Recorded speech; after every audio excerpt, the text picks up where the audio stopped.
One road project is currently at a dead end for the city of Athens. A local business strikes deals with uptown vendors to save you some money.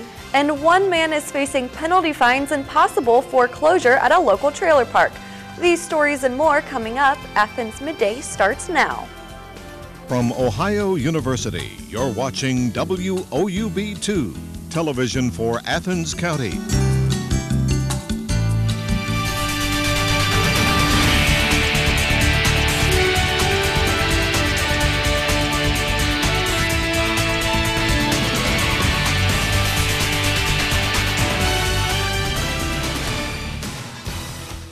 A mass mailing mistake could mean trouble for some local caregivers. Good afternoon, I'm Nadia Sheng. And I'm Courtney Hessenauer. Some people in the county won't be too happy with a letter that the state sent out recently.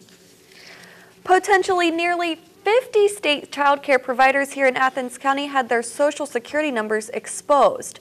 WBNS TV in Columbus reported yesterday that more than 8,000 child care providers in the state were sent mail with their ID numbers printed on the outside of the envelope.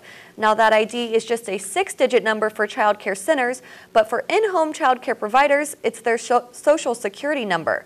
Here in Athens, 47 in-home providers are certified with the state and could have received the mass mailing exposing their personal identification.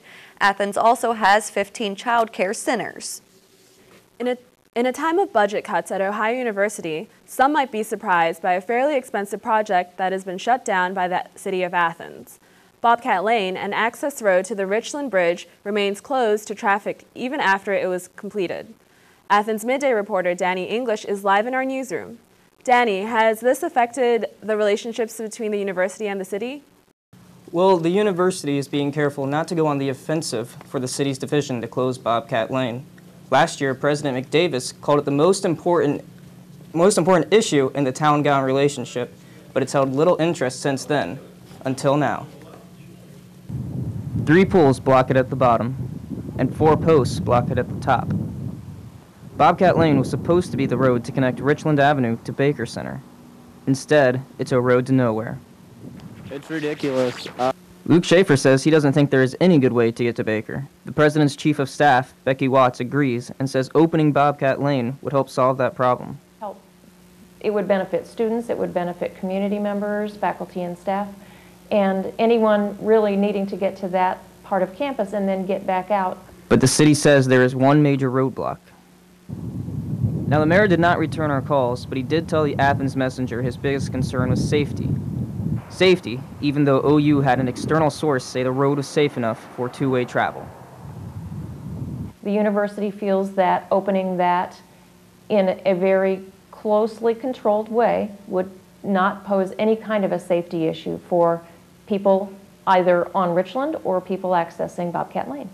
OU suggested opening the lane as a one-way for a trial period, but the mayor refused the proposal.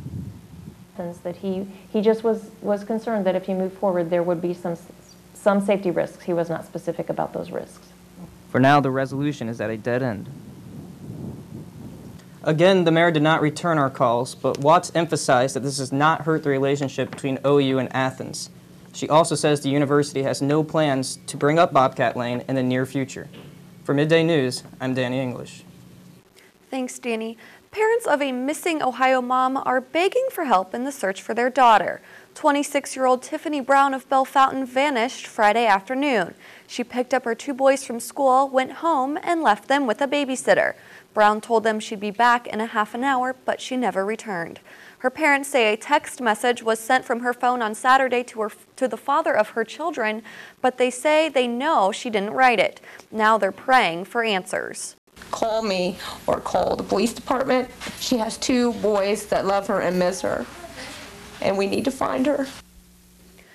Yesterday, Brown's car was discovered at an apartment complex, but still no sign of Brown. Brown's parents say she's not the kind of person to leave her family. An Ohio woman and her daughter have been each charged with 20 counts of animal cruelty in what officials say is one of the worst animal hoarding cases ever seen in Ohio. 113 dogs were removed from the Cleveland area home. The dogs were found packed in crates and cages and surrounded by trash and feces. 5 of the dogs were found dead and another 5 were pregnant. Most of the dogs were sick but are receiving care at a shelter. The two women could face 90 days jail time and over $700 in fines for each count. The Athens County Sheriff's Department has added a little muscle to its line of vehicles at virtually no cost. Athens County Commissioners met this morning, and Sheriff Patrick Kelly revealed the department has gotten a sweet deal on a Hummer, thanks to the U.S. government. 2 deputies drove to Iowa to pick up the vehicle and bring it back to Athens County. When the commissioner expressed concerns about the gas mileage, Sheriff Kelly repeated, "We got it for free." All it needs is a paint job and the markings of the Athens County Sheriff's vehicle. The owner of two trailer parks in Athens County may face foreclosures. County officials say the action is being taken against owner Raymond A. Coxford for failing to pay his property taxes. At stake are 47 parcels of land and 4 manufactured homes. Most of the properties are located within the Pine Air Village and Knollwood Court trailer parks. The properties together are valued at more than $1.35 million. Coxford is also working with the Ohio EPA to fix a sewage pollution problem at Knollwood. He has also been made to pay a $100,000 civil penalty.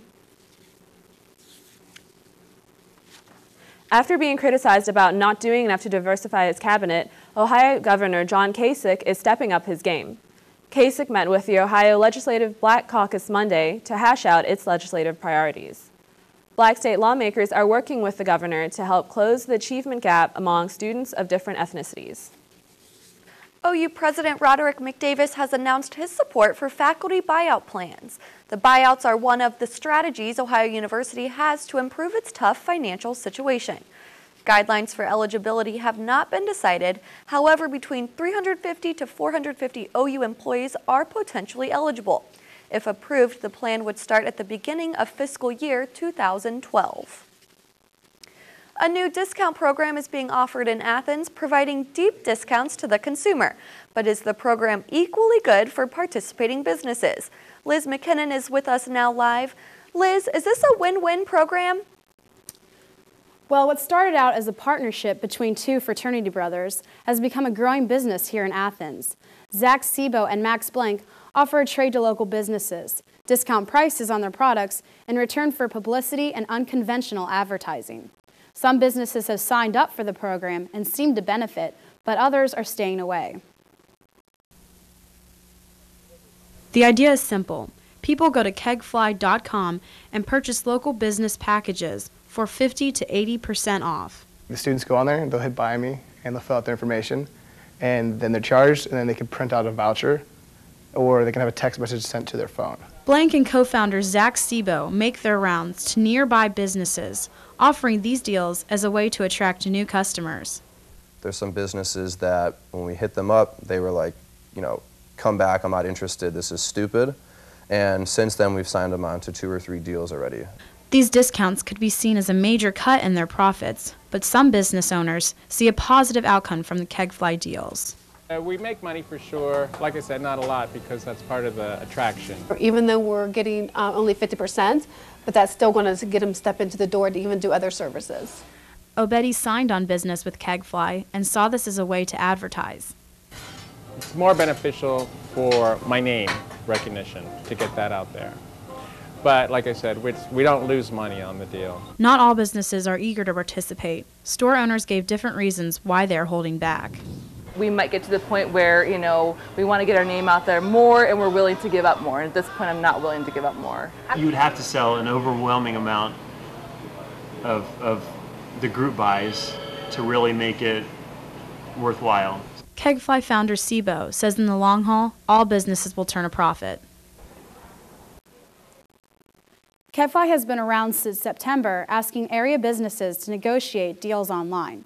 Sebo says he plans to cover all different kinds of stores, from tanning to retail. Many businesses say yes, but others say they'll wait and see where this goes. I'm Liz McKinnon, reporting for Athens Midday. Find out how KegFly's program is affecting local businesses on our website at athensmidday.com. Athens may be buzzing with money deals, but that doesn't seem to be the case statewide. The state is facing a projected $8 billion budget hole, and tonight we'll talk about it on the WOUB's main broadcast channel. WOUB will examine the state's budget situation with a live in-depth special. The program will feature a panel of politicians and experts to take your questions about how to fix the deficit. It will be on tonight at 8, and that's Channel 2 for Time Warner customers. You can also listen live on WOUB FM or stream it from the website woub.org. Ohio may be in a budget hole, but there is a sign of economic improvement nationwide. Businesses added to their inventories for a 12th consecutive month. This signals further gains in production at U.S. factories. Total business sales rose more than 1% in December. The past year of adding to inventories has allowed businesses to reach more than $1 trillion in investment in December. Economists consider this level healthy. A rally in Tehran leads to strict consequences from the Iranian government. And one former president will be given the highest civilian honor today at the White House. Find out who when Athens Midday returns.